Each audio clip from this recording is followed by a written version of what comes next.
TV La Capitale est une chaîne d'information dédiée aux régions de la Côte d'Ivoire. Vous êtes une institution, un ministère, une ONG, une petite et moyenne entreprise, une agence de transport ou d'hôtellerie, un établissement scolaire ou un promoteur d'événements? Ça tombe bien! TV La Capitale vous propose une grille de programmes adaptés pour faire connaître vos cérémonies et activités à travers toute la Côte d'Ivoire et même au-delà. Alors, contactez-nous au +225 27 33 74 70 27 ou au 05 75 95 48 91. TV La Capitale, la chaîne au cœur des régions.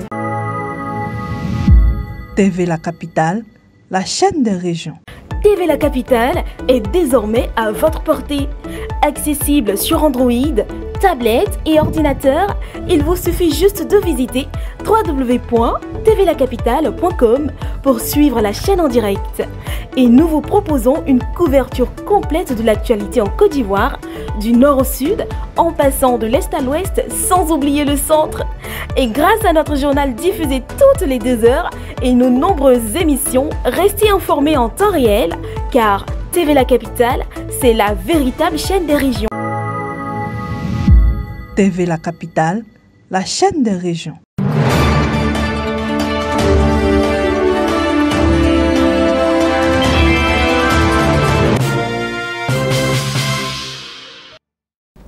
Mesdames et messieurs, bonjour. Je vous souhaite la bienvenue dans le journal sur TV La Capitale. Je vous présente les titres. À Yamoussoukro, le ministère des Finances trace la voie pour son annuaire statistique 2025.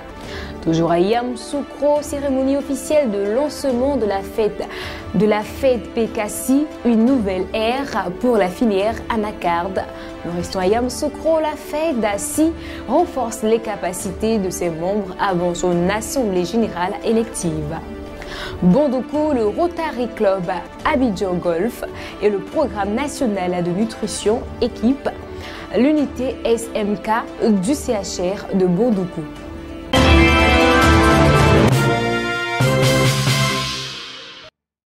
Nous démarrons avec les informations de la capitale politique de la Côte d'Ivoire. Le ministère des Finances et du Budget a franchi une nouvelle étape dans la consolidation de son système d'information statistique avec l'organisation du séminaire technique consacré à l'élaboration de l'annuaire statistique 2025. La rencontre tenue à l'initiative de la direction de la planification et du suivi évaluation a bénéficié du soutien stratégique du programme d'amélioration de la gouvernance pour la délivrance des services de base aux citoyens et de l'appui financier de la Banque mondiale. Suivons ensemble le reportage d'Inès Nda. Réunissant cadres techniques, statisticiens, experts du PAGDS et représentants des directions centrales et déconcentrées du ministère, ce séminaire vise à renforcer la qualité et la cohérence des données produites par le secteur financier public. L'objectif est de poser les bases solides pour un annuaire statistique plus fiable, plus complet et mieux aligné sur les standards internationaux en matière de transparence et de gestion axée sur les résultats. S'inscrivant donc dans une dynamique d'amélioration continue du traitement et la diffusion des données statistiques, cette rencontre est indispensable pour la planification, la prise de décision et le suivi-évaluation des politiques publiques. À cet effet, ce séminaire permettra de dresser le bilan des éditions précédentes de l'annuaire statistique, d'identifier et d'analyser, aussi de proposer des améliorations concrètes. Le soutien du PAGDS a été salué notamment pour son appui en expertise technique et en renforcement de capacités. Le programme, financé par la Banque mondiale, accompagne les institutions publiques dans l'amélioration de la gouvernance à travers l'usage stratégique des données. Quand vous connaissez l'importance des données statistiques, dans la gestion d'une économie, dans les prises de décision des responsables, vous savez que c'est une activité importante. Et le PAGDS a été toujours à côté et des activités importantes, et d'autant plus que, comme je le répète chaque fois, notre ancrage institutionnel, c'est le ministère des Finances et du Budget. Donc ils peuvent ne pas être dans une activité sans que nous soyons là. Notre devoir, c'est de les appuyer conformément aux directives que le gouvernement lui-même veut mettre en œuvre.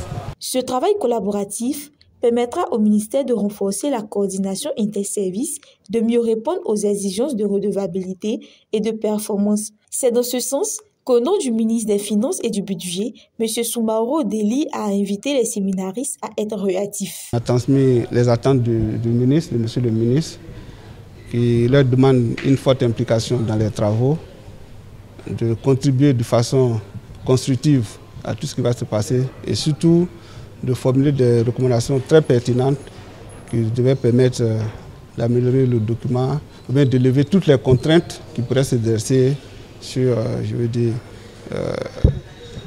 sur cette question d'élaboration du manuel. Ce séminaire marque un tournant décisif car il contribuera à renforcer les fondations d'une gouvernance fondée sur des données probantes et à l'efficacité du service, de l'action publique et la satisfaction des besoins des citoyens. La filière anacarde, considérée comme l'une des plus prometteuses de l'économie ivoirienne, connaît depuis plusieurs années une structuration progressive à travers la mise en place de nombreuses coopératives visant à renforcer sa compétitivité. Dans cette dynamique, la Fédération des opérateurs professionnels du cajou de Côte d'Ivoire a officiellement été lancée le samedi 28 juin 2025 à Yamoussoukro, sur Westel, pour le reportage. Placé sous le thème « Compétitivité et durabilité de la filière anacarde en Côte d'Ivoire, défis, synergie et rôle des OPA ». Cette rencontre marque une étape importante dans l'organisation et la professionnalisation du secteur avec l'investiture du président nouvellement réélu de la fédération pour un second mandat, symbole de la confiance renouvelée des membres à leur leader. Nous sommes honorés pour cette mission qui nous est encore confiée. C'est aussi toute une responsabilité, un défi à relever, parce que la phase dans laquelle nous rentrons est une phase assez importante où nous devons amener la fédération à pouvoir prendre des initiatives. Pour cette fédération, nous allons travailler à la consolidation de nos relations avec nos partenaires institutionnels et ministériels pour qu'il y ait une véritable synergie dans les actions que nous avons à mener pour le développement de la filière. Nous sommes des prestataires de services installés à proximité des producteurs et notre objectif c'est de véritablement mettre en œuvre la vision de l'autorité de régulation qui est le Conseil du coton et de l'anacarde avec ses partenaires qui sont définis et qui se traduisent dans les actions sur le terrain pour lesquelles nous sommes installés. Alors, nous voulons véritablement travailler dans ce sens, étendre nos activités au-delà de la réhabilitation, les autres défis qui ont été évoqués à travers le panel que nous avons organisé, afin de pouvoir davantage rendre de meilleurs services aux producteurs, contribuer à leur épanouissement et au développement de la filière en Côte d'Ivoire. La Côte d'Ivoire, premier producteur mondial de la noix de cajou, entend consolider sa position de leader à travers cette nouvelle fédération. Présent à la cérémonie en qualité de parrain, M. Sorobert, président du conseil d'administration de la filière anacarde, a salué l'initiative, réaffirmant son engagement à accompagner les actions de la FEDOPCASI pour une meilleure structuration de la filière. Nous avons vu ce que vous avez apporté lors de notre atelier. J'ai vu l'importance de la FEDOPCASI. J'ai vu l'importance des OPCA dans la réhabilitation. Le thème que vous avez bien choisi, qui est la compétitivité et la durabilité de la filière, c'est d'abord les éléments clés. La FEDOPCASI, je viens ici prendre la parole au nom de l'OIA. La FEDOPCASI est un partenaire privilégié. C'est avec une grande joie, je dirais une joie immense, que je me tiens devant vous et dans une fierté. La fierté, elle revient à monsieur le président du conseil d'administration. La FEDOPCASI représente ici un levier stratégique pour l'effort de la filière grâce à un programme structuré, dynamique et ambitieux. Elle ambitionne de fédérer les acteurs, renforcer les capacités opérationnelles des OPCA et apporter son expertise pour le développement durable du secteur. En prélude à son assemblée générale élective, l'Association des formateurs associés en durabilité de Côte d'Ivoire a organisé le vendredi 27 juin 2025 à Yamoussoukro un atelier de renforcement des capacités réunissant ses membres autour de réflexions stratégiques et de formation technique. Cette rencontre précède la reconduction du président sortant, M. Kwame Germain, pour un nouveau mandat de 3 ans. Inès Nda pour le reportage. Portée par la FAD Côte d'Ivoire, cette initiative s'inscrit dans la vision de l'association qui milite activement pour la promotion de pratiques durables dans les filières agricoles et agro-industrielles.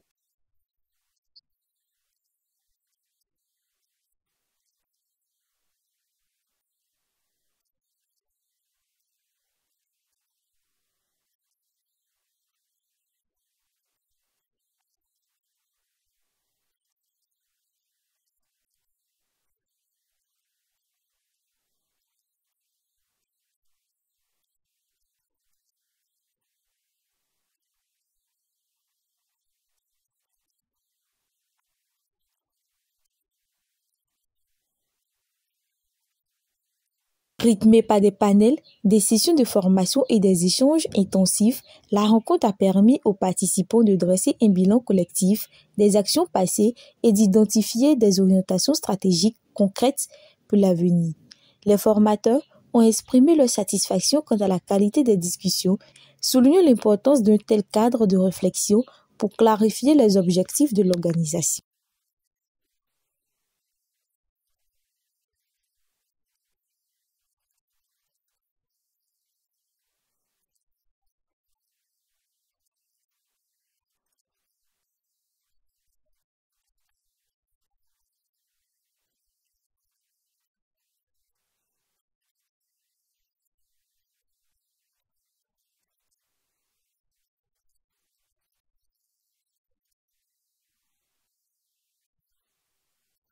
À l'issue des travaux, un appel a été lancé à l'endroit de tous les professionnels de la coopération afin qu'ils rejoignent la FAD Côte d'Ivoire et contribuent à l'essor d'une agriculture ivoirienne résolument tournée vers la durabilité.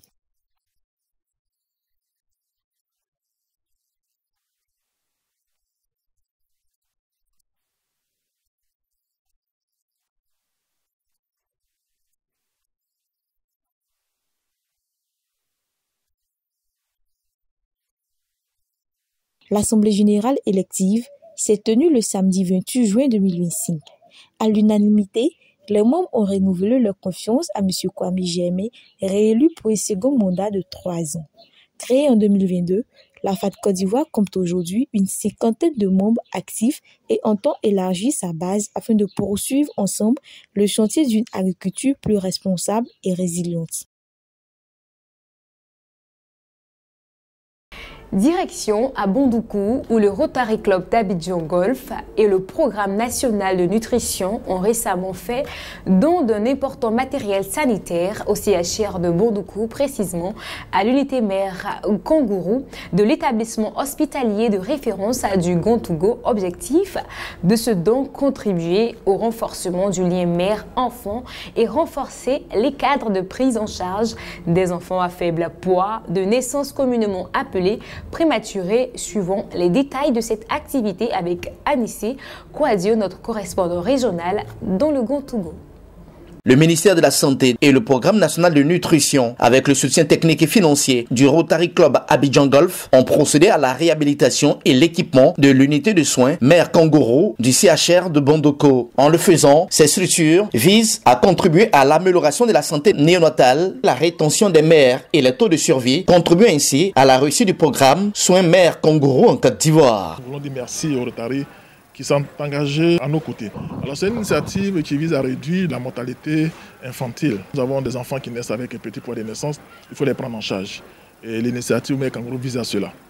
Créer le contact peau à peau, permettre à l'enfant d'avoir la chaleur qu'il faut, également renforcer les liens mère-enfant. Nous au Rotary, la santé de la mère et de l'enfant fait partie de nos axes prioritaires. Que les mères soient bien nourries et qu'elles puissent être dans les conditions pour porter leurs enfants, faute de couveuses, pour pouvoir les porter elles-mêmes, pour qu'elles puissent être elles-mêmes des couveuses naturelles. Ces dernières années, la Côte d'Ivoire, notre pays, a enregistré une amélioration de la santé néonatale. Les ratios de mortalité néonatale ont considérablement baissé depuis 2021 grâce aux unités de soins mère kangourou. Et ce matériel d'équipement sanitaire va également contribuer à renforcer la prise en charge et le bien-être des enfants à faible poids de naissance, communément appelés prématurés. Ce don va améliorer les conditions de prise en charge de nos mères et des enfants par la réduction de la mortalité infantile et néonatale. Cette initiative du Programme national de nutrition, en collaboration avec le soutien technique et financier du Rotary Club Abidjan Golf, veut contribuer à l'engagement du ministère de la Santé, de l'Hygiène publique et de la couverture maladie universelle pour le renforcement des soins nutritionnels des mères et des nouveau-nés dans les unités soins mère kangourou de Côte d'Ivoire. Et bien voilà, c'est tout pour ce journal. Nous nous donnons rendez-vous à très bientôt pour une nouvelle édition. D'ici là, prenez soin de vous.